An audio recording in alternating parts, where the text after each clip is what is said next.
Hello everyone, I'm Timmy Trickle and welcome back to my channel. Today I'm continuing my top 10 list with my top 10 favorite comedies of each decade. Or in this case, the 1980s through on, I'll be doing my top 20 um, because there are so many comedy movies during these decades. It was hard to just do 10. And normally I'd have 10 honorable mentions anyway. So instead of doing the honorable mentions, I'm just going to give you a top 20 for the 1980s and onward. And this was a hard list. As I said, in the 1980s alone, there's so many great comedies that it took me a while to complete this top 20. Uh, as I said, I won't mention any honorable mentions, but we're going to do my top 20 favorite comedies of the 1980s. So let's get this started. Coming number 20 is Clue. Clue is a movie that's based off the board game of the same name, and it is hilarious. It's got a great cast.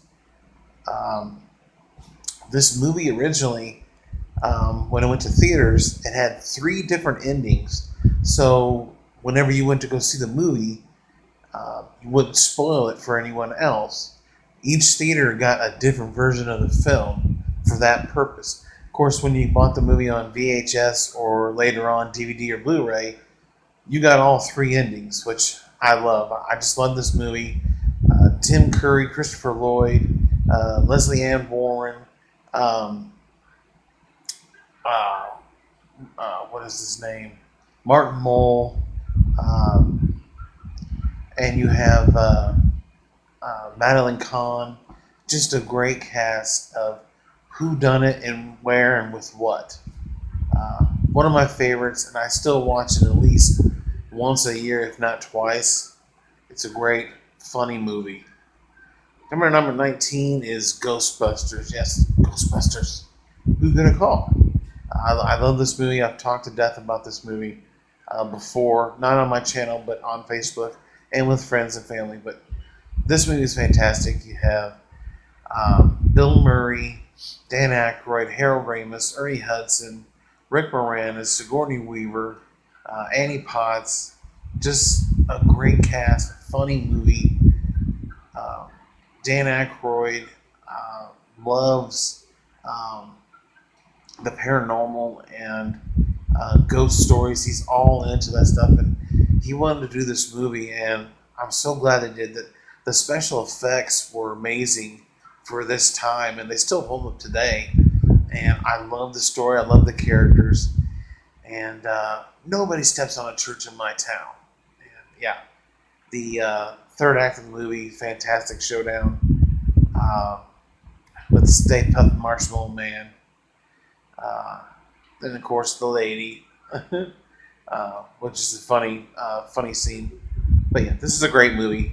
Classic. Coming number 18 is The Naked Gun from the Files from the Police Squad. Leslie Nielsen, George Kennedy, and some other guy I'm not going to mention. This is based off the TV show as well. Leslie Nielsen plays Frank Drebin, and he is trying to stop the assassination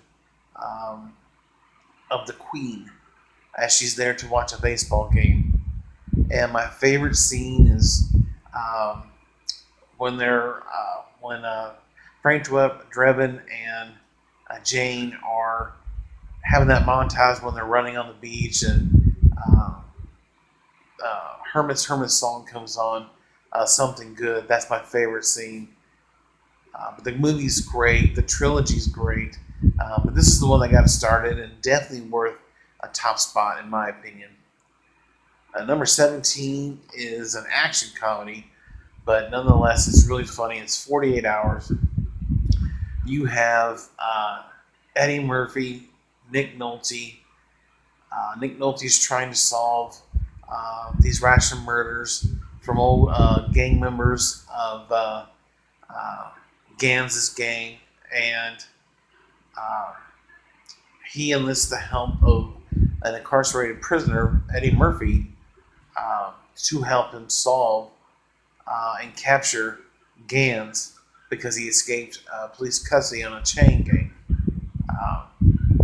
And it's got so many quotable lines. The best scene to me is when Nolte and Murphy fight, and it's just classic. But the fight scene is one of the best um, in any movie, and it's just so funny.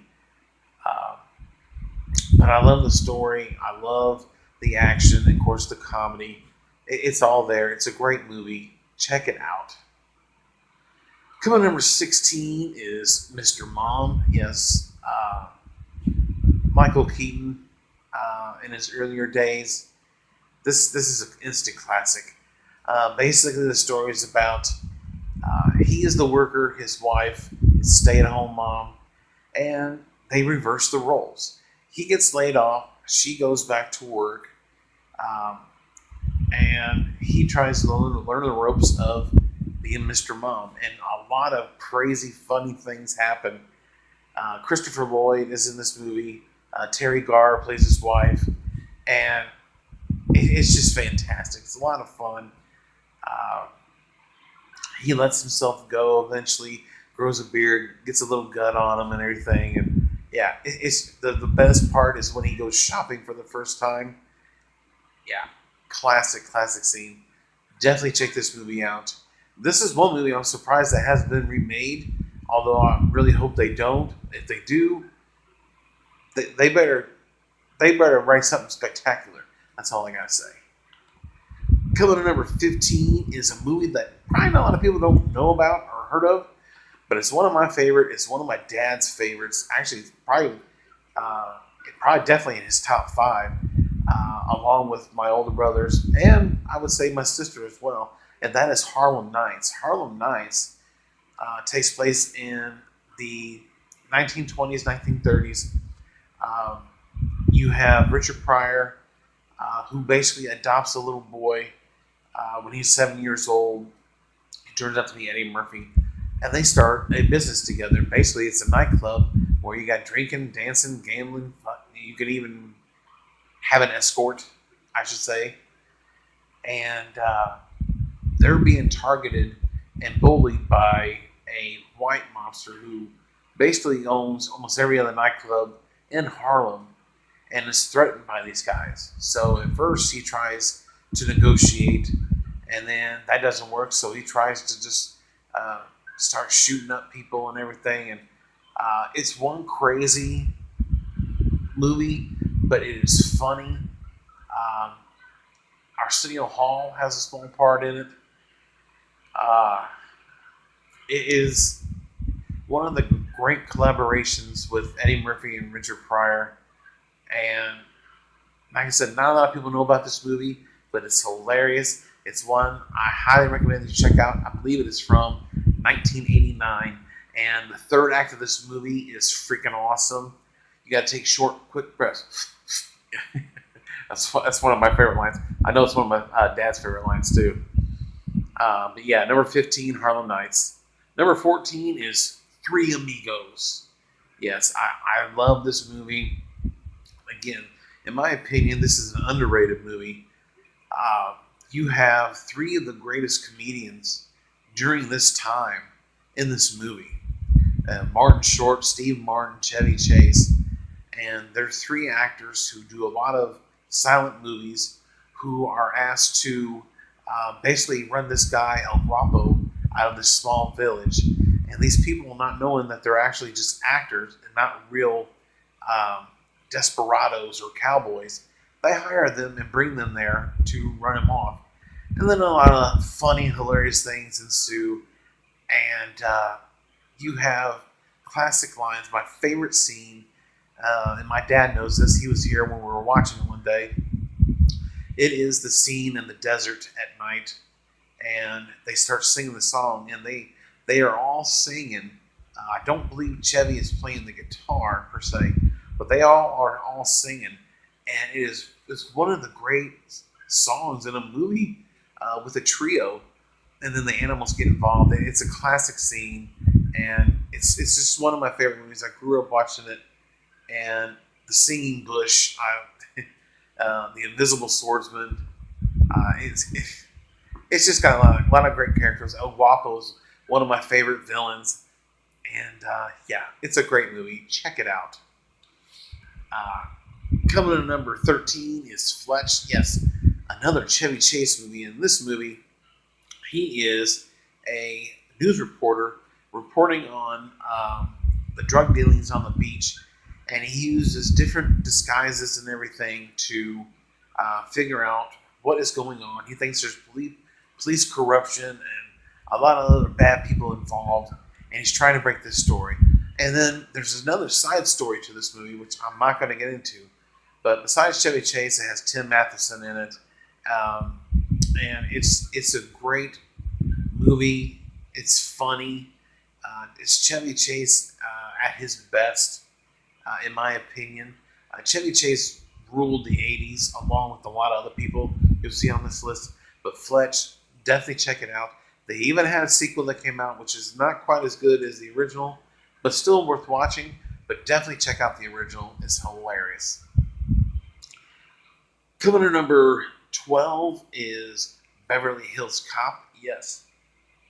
Eddie Murphy, again, he had 3 successful movies in 3 straight years, with 48 Hours, Trading Places, and Beverly Hills Cop. Beverly Hills Cop, if you did not know, and I've known this for a long time, Sylvester Stallone was supposed to play Eddie Murphy's role. But he wanted to change the script just to make it an action movie, pure action, and not have any comedy in it. Well, the directors and all them, they didn't want it that way. And so Stallone left the project. Eddie Murphy got the part as Axel Foley, which now I'm kind of glad that they switched it up. But Sylvester Stallone still got his movie. He turned out the movie Cobra is what he wanted to do with Beverly Hills Cop. And Cobra was okay, but it didn't have quite nearly the success as Beverly Hills Cop did. But Beverly Hills Cop is a simple story. Axel Foley is a Detroit police officer. And spoiler alerts for these movies. If you haven't seen them, sorry, but they are really old. You should have seen them by now. But he's a Detroit cop whose buddy comes and visits him, and something happens, which I won't say. And so he goes out to California to investigate because that's where his buddy came from. And he runs into trouble with Victor Maitland. And not only Victor Maitland is a great villain, but he has trouble with the cops and just a whole bunch of hilarious scenarios. But the best part and the best line that gets quoted all the time in this movie is, "I'm not going to fall for banana in my tailpipe." Classic. Eddie Murphy is a great improviser, and he did some of that in this movie. And you get to see a small cameo from a Wayans brother. I'm not going to say who, but you should be able to recognize him when he hands Eddie Murphy the bananas. But yeah, Beverly Hills Cop is freaking awesome. I love the sequel. The third movie is not nearly as good as the first 2. It's passable, but this original movie, bar none, is freaking awesome. Coming to number 11 is Stripes. Stripes, again, Bill Murray, Harold Ramis, John Candy, Judge Reinhold. You have PJ Souls. I always blank on her name. You got John Larroquette in this movie. You got a great cast, great young cast. Now, Bill Murray wasn't going to do this movie unless Harold Ramis did it with him. He wasn't going to do it because they had great friendship for the longest time, and they were great in this movie as the duo. Basically, they are down on their luck, so they sign up to join the army. And let's just say they mess a lot of stuff up along the way. But it is a great, funny movie. Sergeant Halka is one of my favorite characters in this movie. A lot of quotable lines in this movie. What is it? Psycho. says, if any of you guys touch my stuff, I'll kill you. You got to see the movie where I know where I'm coming from, but it is a great movie. Yeah, I love Judge Reinhold again. It's funny. John Candy's really good. PJ Souls, the other co-leading lady in this movie. I can't remember her damn name. I'm always forgetting it, but I love her too. But definitely check out Stripes. Just couldn't crack the top 10. Number 10 is Police Academy. Oh, new recruits. You have Steve Guttenberg, who ruled the 80s, especially with this franchise. You have Kim Cattrall, who I absolutely love. Oh my gosh, she's flat out gorgeous. You have a great cast. David Graff. You have Bubba Smith. You have a lot of great characters. Hooks. It's a great movie. These new people come in, join the police academy, and they actually get into a situation where they have to use their training. The third act of the movie is great, but the whole movie overall is great. I do enjoy sequels 2 through 5, but after that, I've never seen the other ones. But I do enjoy the first 5. They're all guilty pleasures after the first one, but I grew up watching them, and so yeah, they're hilarious. Check it out. Number 9 is Hey You Guys, The Goonies. Come on, I mean seriously, you got another great cast here. Josh Brolin, KJ Kwan, who played Short Round in Temple of Doom, Corey Feldman. You have Kerry Green. Who else? Is it Sean Astin? Yeah, Sean Ashton. Yeah, Sean Ashton. But this is a great movie. It's about this group of kids who are on the verge of losing their homes and moving to different places and losing their friendships. So they set out on an adventure to find One-Eye Willie's treasure.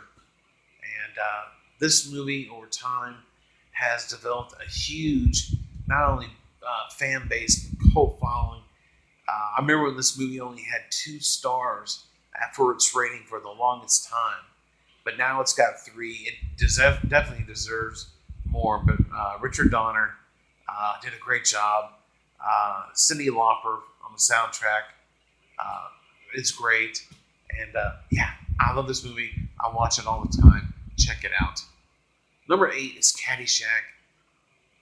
Caddyshack is by far one of the best sports movies of all time. So many quotable lines. You have Ted Knight, Rodney Dangerfield, Bill Murray, Chevy Chase, and Michael O'Keefe, who played Fred and Roseanne. You have, I'm drawing a blank on her name, but this movie is hysterical. Initially, they were going to focus on the caddies in this movie, but because the main star, the big names, got so big of a reaction from not only the writers and producers, but from test audiences, so they switched it up and focused on the adult characters, and the caddies were the side characters now. But it is a hilarious movie, a great sports movie. It's about golf, and check it out. It's 1980. It is a classic. Yeah, it's a great movie. Number 7 is Back to the Future. Back to the Future, come on. If you haven't seen this movie, then what the hell are you doing with your life? Back to the Future, Christopher Lloyd, Michael J. Fox, Leah Thompson, Crispin Glover. It is a great movie. Initially, Eric Stoltz was going to be Marty McFly. Actually, they shot 6 weeks worth of filming with Eric Stoltz, but they still weren't happy with him. It's not because he's a bad actor. They just didn't feel he fit the tone and the comedy they were looking for. And they wanted Michael J. Fox originally, but he couldn't do the movie because he was doing Family Ties, his hit show in the 1980s. But eventually, Family Ties producers and them worked out a deal where he could work on both, but Family Ties comes first. And so he ended up doing Family Ties during the day and then shooting at night for Back to the Future. So they reshot everything. And they made a great choice. Michael J. Fox, Marty McFly, fantastic. Coming number 6 is the best John Hughes movie, in my opinion. That is The Breakfast Club. Paul Gleason, Emilio Estevez, Molly Ringwald, Ali Sheedy, Anthony Michael Hall, Judd Nelson.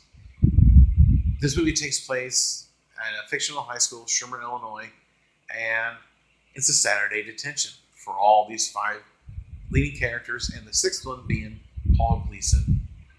And they have to sit there and write an essay of who they think they are. And they do a lot of different funny things. Judd Nelson is the criminal. Ali Sheedy is the basket case. Anthony Michael Hall is the nerd. Emilio is the jock. And then the princess is Molly Ringwald. It's a perfect movie. A great setting, great story, great characters. Yeah, the best John Hughes movie in my opinion. Check it out. Number 5 is Airplane. One of the best parodies of all time. It is parodying the Airport franchise. Leslie Nielsen steals the movie. He's not one of the main characters, but he is the best in this movie. But overall, this movie is hysterical. I actually did finally watch Airport, the first one, and now I see what all they're making fun of, and it is just hilarious. Even Kareem Abdul-Jabbar is in this movie. From the get-go, no parking in the red zone, and you can park in the white zone, and they're bickering back and forth, and then the pilots, their names, Captain Over, Roger, and Dunn. It's a great sequence. But the most quotable line is, "Surely you can't be serious. I am serious, and don't call me Shirley." Great line. It's just a great movie. If you haven't seen Airplane, check it out. It's hilarious. Number 4 is Stir Crazy. This movie is my favorite Richard Pryor and Gene Wilder movie. They did several, but this was my favorite. They are 2 hardworking workers who are down on their luck.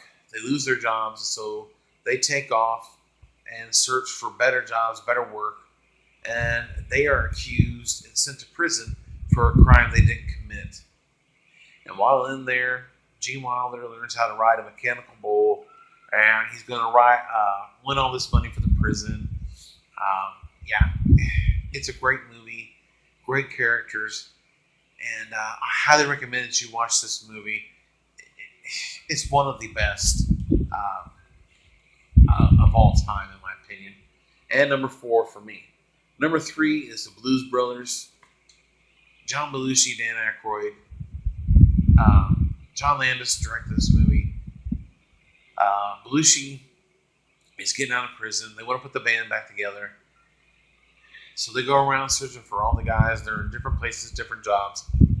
And they start booking gigs. And then eventually they're being chased by not only bad people in this movie, but by cops and a crazy ex-girlfriend played by Carrie Fisher.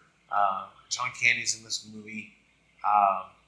Henry Gibson is in this movie. What is his name? Drawing a blank on his name. But Charles Napier is in this movie. That's who I was thinking of. This is a great movie. It's actually a musical comedy. It's got great cameos by Aretha Franklin and Ray Charles, both rest in peace. And even James Brown, great. Fantastic. Check it out. Number 2 is Christmas Vacation. It's my favorite Christmas movie of all time. My favorite vacation movie of all time. Chevy Chase, Barry D'Angelo, Johnny Galecki, Julian Louis-Dreyfus, um, just hilarious. Randy Quaid. It's a funny ass movie. If you haven't seen or heard of Christmas Vacation, you need to get out there and get this movie. It is freaking awesome. Check it out, 1989. And my number one comedy of the 1980s is Trading Places. Eddie Murphy, Dan Aykroyd, Jamie Lee Curtis. Oh, Jamie Lee Curtis. Man, oh man. There's a special scene in this movie that I just adore. And yeah, for who have seen this movie, you know what that part is. But she is beautiful. I love the short hair. But Eddie Murphy and Dan Aykroyd are two different people. You have Dan Aykroyd, who is Winthorpe. He's rich, got a great job, great girlfriend. Eddie Murphy is down on his luck, living off the streets, and Winthorpe's bosses decide to make a bet and see if they can flip-flop them into doing what the other one was doing before. So basically, they're thinking that Winthorpe's going to turn to crime, and then Billy Ray Valentine is going to be high and successful and can lead the company just as good as Winthorpe. And that is a bet, and they bet $1. And so the third act of this movie, do the guys get their revenge? Oh, do they ever? And not only do they get their revenge, but you get to see a cameo of the two brothers that made that initial bet in another movie of Eddie Murphy's, Coming to America. So be sure to watch Trading Places, then watch Coming to America. Then you'll know what I'm talking about. But Trading Places is a great Christmas comedy. And yes, this is a Christmas comedy because it takes place on Christmas. I don't care what any of you fools say, it is a Christmas comedy. But it is a great movie, great characters. Downholm Elliott plays the butler, and there's some really good side characters. You see a young Jim Belushi in the movie. It's a great movie, great story, and yeah, my favorite one of the 1980s. So there you have it, my top 20 favorite comedies of the 1980s. So in the comment section below, give me some of your favorite comedies of the 1980s. If you like this video, hit the like button. If you're new to the channel, hit the subscribe button, hit that bell icon, and let's talk about movies. I do top 10s, rankings, and movie reviews of new and older movies. So let's get to talking about it. Other than that, I thank you for watching, and I'll see you guys next time. Check you later.